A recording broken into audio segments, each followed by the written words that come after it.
vamos estudar o capítulo de João. Vamos para a Bíblia em João, capítulo 14, versículo 10. João, capítulo 14, versículo 10. Ok? Tá bom? João 14, 10. Vamos lá? Bora estudar? Vamos lá. Não crês tu que eu estou no Pai e que o Pai está em mim?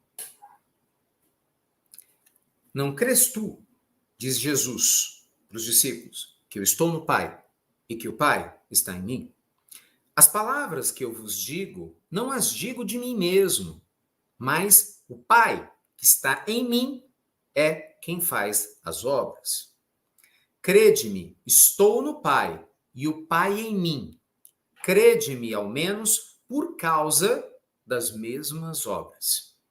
Na verdade, vos digo que aquele que crê em mim fará as obras que eu faço. Olha a promessa de Jesus, hein? Aquele que crê em mim também fará as obras que eu faço. E as fará maiores ainda que estas, porque eu vou para meu Pai. Olha a promessa que Jesus fez, dizendo que quem realmente crê nele vai fazer coisas muito mais incríveis do que ele próprio fez. E tudo quanto pedirdes em meu nome, eu o farei, para que o Pai seja glorificado no Filho. Se pedirdes alguma coisa em meu nome, eu o farei. Ele afirma 2 vezes que faria aquilo que a gente pede no nome dele. Mas vamos entender como é que esse pedido é feito, né? Se me amais, guardais os meus mandamentos. Uau! Esse é um dos trechos da história de Jesus, na minha opinião, mais impactantes.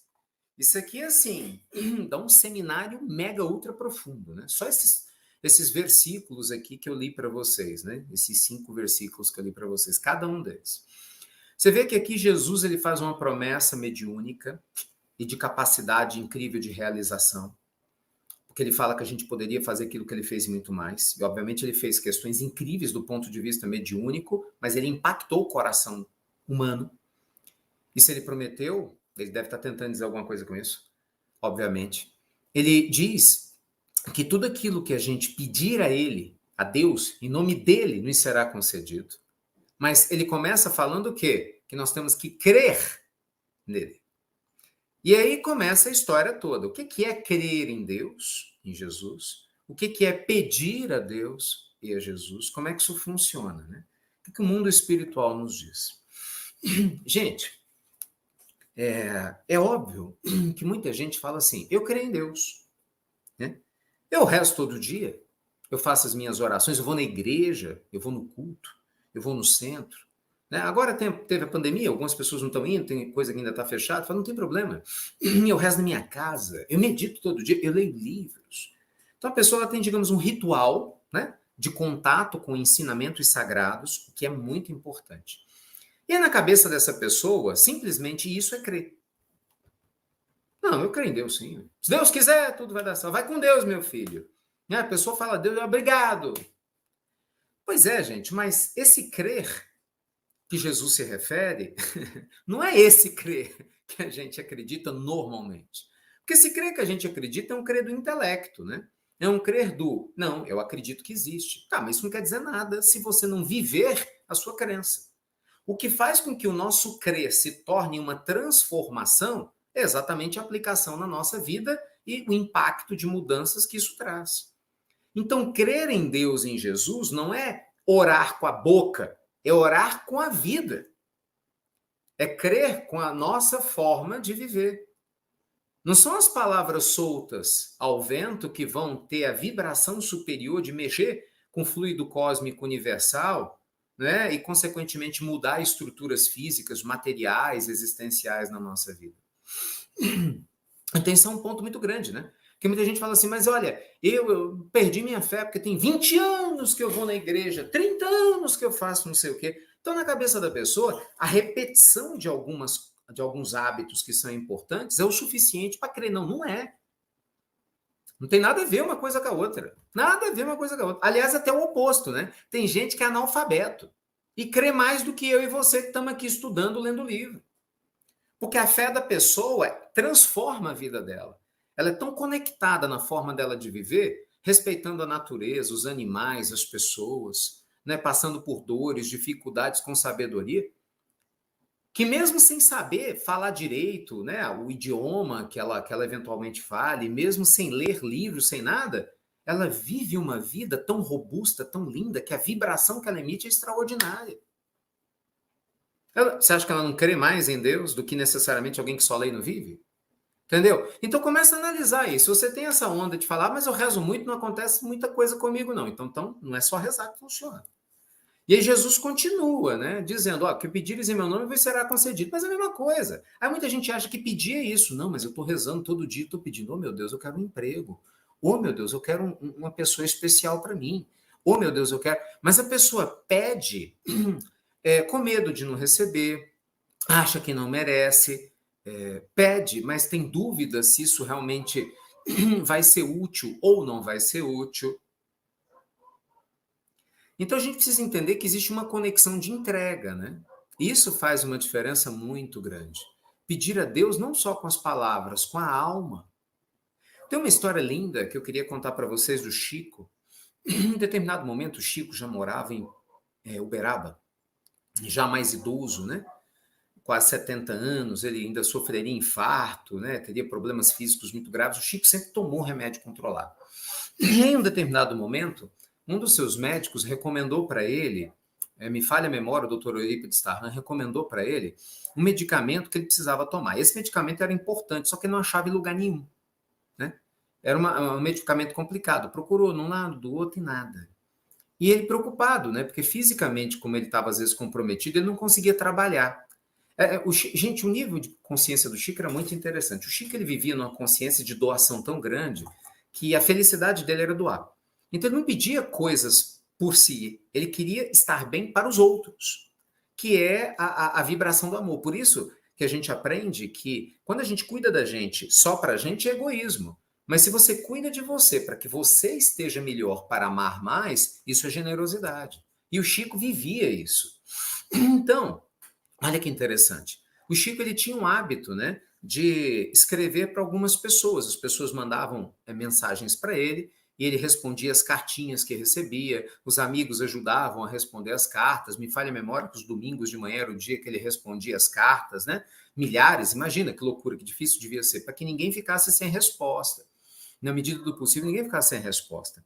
E aí, muitas vezes, ele mandava telegrama. Lembra do telegrama? Lembra do telegrama? Né? Faz tempo isso, né? Quando chegava um telegrama em casa, a gente tremia na base, né? Ou era uma notícia muito ruim, ou era uma notícia muito boa. Lembra disso ou não? Eu, criança, telegrama, quando chegava em casa, eu ficava esperando, a gente muito pobre, né? Aí a minha avó, minha vovó Carmelita, mãe da minha mãe, ela costurava, ela era costureira. Então ela costurava umas roupas, e aí quando as roupas ficavam prontas, ela fazia um pacote, botava no correio, lá em Pernambuco, e a gente mudou demais. Então, quando chegava, aí tinha um telegrama, né? Falando, olha, tem uma encomenda para você. Nossa, eu ficava lá expectativa, né? Era para minha mãe, obviamente. Assim, não, o que será que a vovó mandou, né? Aquela coisa do qual a roupa que eu vou ganhar, né? E a gente vestia, porque meu pai mal ganhava para a gente poder comer. Então, quando a vovó podia, né, costurar e mandar as roupas, isso fazia diferença. Eu lembro do telegrama por causa disso. Mas então o Chico mandava os telegramas. O Chico mandava os telegramas. E aí ele teve uma ideia. Ele falou, peraí, eu vou mandar um telegrama para Jesus. Eu estou falando com Jesus, eu vou mandar um telegrama para Jesus. E ele começou a rezar, conversando com Jesus. Você olha, Senhor, eu estou precisando tanto desse remédio aqui, o médico disse, eu estou procurando e não acho. Eu não sei se é possível. Tem como o Senhor me enviar esse remédio? E aí o Chico orou com tanta fé, e ele sim tinha fé, não pelas palavras bonitas, mas pela vida que ele professava. É diferente, né? A vibração é outra. A vibe é outra.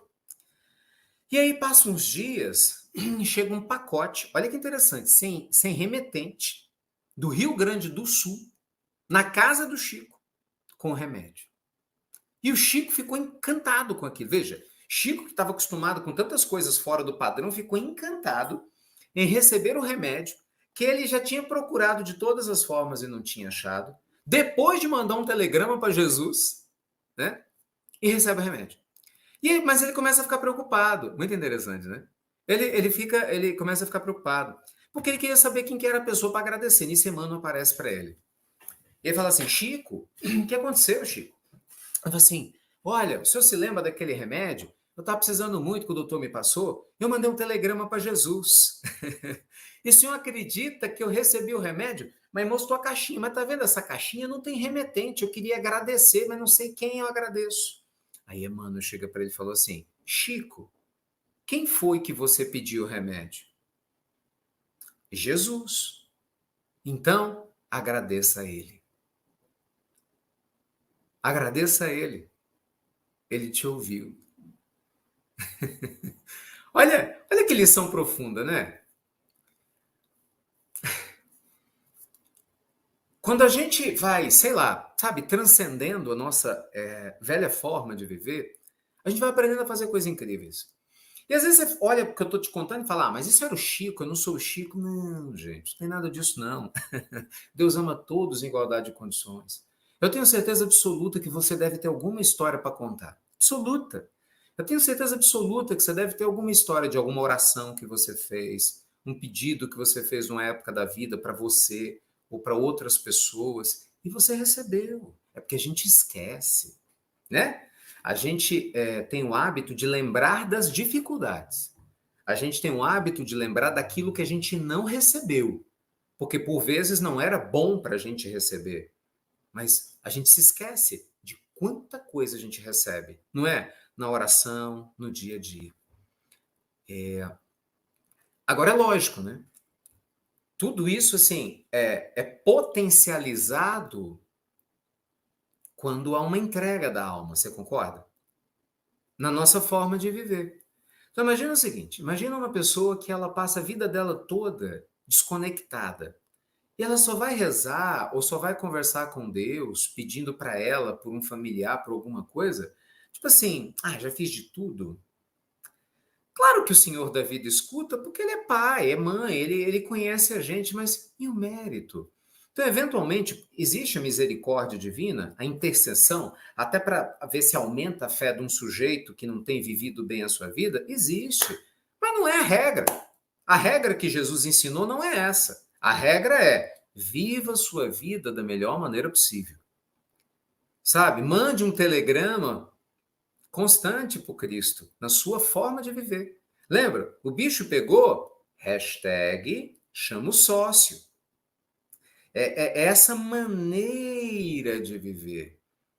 Sabe? É essa construção, gente, que está ao nosso redor, que nos auxilia a ir além das nossas dúvidas, dos nossos medos, para nos ajudar. Isso faz sentido? Faz. Porque pensa assim, dias difíceis, todo mundo passa. E para você chegar nos dias bons, você tem que suportar e passar pelos dias difíceis. Se você desistir no dia difícil, você não vai chegar no dia bom. Você vê que é interessante, né? Infelizmente, aqui em Minas Gerais, nós tivemos chuvas terríveis. Um monte de gente desabrigada, muitas perdas enormes de vários níveis, né? Minha família foi diretamente afetada também, como várias outras foram. Na Bahia teve essas chuvas também, acho que Tocantins, vários estados brasileiros, normalmente, né? No final do ano isso acontece em vários estados. Mas agora tá sol. Tá sol. Lá fora, tá sol. Hoje eu tive que ligar o ar aqui, tá quente. Eu tá transpirando. Mas até outro dia parecia que era um dilúvio que nunca mais ia parar de chover. Quer dizer, imagina a pessoa, onde eu quero chegar. Imagina a pessoa que eventualmente abandonasse a vida ou desistisse porque não gosta de chuva. Não teria chegado hoje, no dia do sol. Presta atenção nisso. Às vezes você passa, né, uma dificuldade gigantesca na área afetiva, né? Teve uns quiprocó danado, uns tribufu que cruzou teu caminho aí. Ou você foi tribufu na vida de alguém. Sabe, foi aprendendo, e de repente você fala, mas eu não vou desistir do amor, eu não vou desistir de ser uma pessoa correta, sabe? Eu não vou desistir. E de repente, pum, Você encontra o companheiro, a companheira, enfim, a experiência, né, que a sua alma precisa e vive algo lindo e maravilhoso. Olha como isso é profundo. Concorda? Olha como isso é profundo. Mas para você chegar nessa experiência profunda, você teve que passar pelos dias difíceis. Às vezes você está numa dificuldade, desemprego, trabalho entra, trabalho sai, sabe aquela loucura toda? Mas se você não desistir, muitas vezes lá na frente, você vai ser contratado por alguém, ou você vai encontrar um emprego legal, você abre uma empresa e melhora a tua vida financeira, mas você tem que passar pelos dias difíceis para chegar nos dias de sol, vamos chamar assim. Não é? Saúde é a mesma coisa. Você vê quantas vezes a gente está com um problema de saúde grave. Nossa, vai no hospital, enfrenta fila, faz exame que dói, fura, toma injeção, né, picada de tudo, né? E aquela loucura toda. Às vezes compra um remédio, não pode, remédio é caro, passa pela dor, é cólica, é dor no canto, depende, né, do problema que a pessoa tem. Tem medo, será que vai dar certo, não vai? Mas você acredita, você fala, não, Deus está comigo, eu vou vencer, meu Deus me ajuda. E você não desiste. Até que, de repente, ou você encontra alívio ou até cura. E aí você olha para trás e fala, graças a Deus eu não desisti. Não é? Eu conheci algumas pessoas que passaram por tratamentos de câncer. E graças a Deus fizeram quimio, fizeram rádio, tiveram as dificuldades típicas, perderam o cabelo, tiveram dificuldades, vomitavam demais, mas estão no processo de remissão linda. A pessoa fala, graças a Deus eu não desisti. Eu passei por isso. Quer dizer, para você chegar num dia bom, você vai passar por dias difíceis. Eu e você vamos. Não é? O que o Evangelho está trazendo para nós é o apoio para a gente passar pelos dias difíceis, para a gente merecer os dias de luz. Então o Evangelho, ele tira da gente o medo dos dias difíceis. Você está entendendo? Então o que Jesus está contando para nós nesse trecho do Evangelho de João, quem chegou agora, eu estou estudando hoje João aqui, ó, João 14, do versículo 10 ao versículo 15, é isso.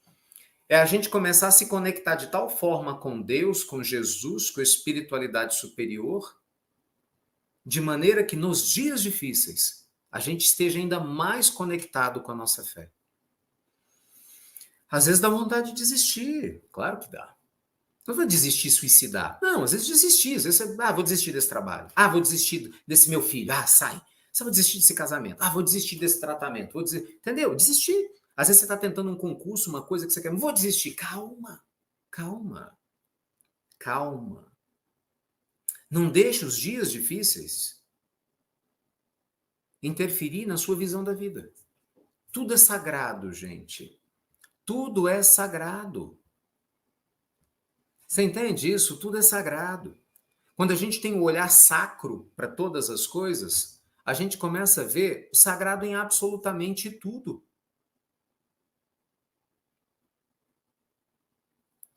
E isso que vai fazer uma diferença gigante na nossa existência. E às vezes a gente acaba esquecendo de perceber isso, né? Cuidado, para você não focar demais na sua dor e esquecer de ver a sua luz. Manda um telegrama para Jesus. Hashtag chama o sócio. Eita, meus amigos. Esse evangelho, ainda mais dia de hoje, né? Que é de tratamento à distância. É muito especial, né? Graças a Deus. Graças a Deus. Vamos chamar o sócio, né?